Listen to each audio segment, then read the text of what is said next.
మనం ఇప్పుడు వాడుతున్న జెట్ విమానాలు, రోదసి నౌకలు ఇవన్నీ ఆధునిక విజ్ఞానమిచ్చిన అద్భుతాలు.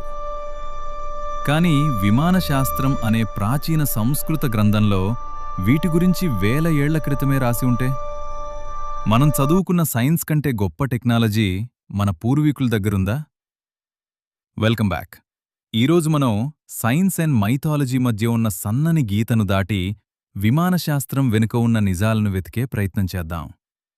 మహర్షి భరద్వాజ రాసినట్లుగా చెప్పబడే ఈ గ్రంథం కేవలం ఒక కథ కాదు, ఇది ఒక సాంకేతిక గైడ్బుక్.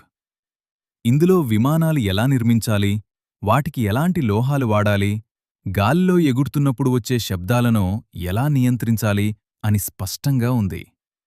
ఆశ్చర్యకరమైన విషయమేమిటంటే, ఇందులో వాడిన పాదరసం ఆధారిత ఇంజన్లు ఆధునిక సైన్స్లో అయాన్ ప్రోపల్షన్కి దగ్గరగా ఉంటాయని కొన్ని థియరీలు చెప్తున్నాయి.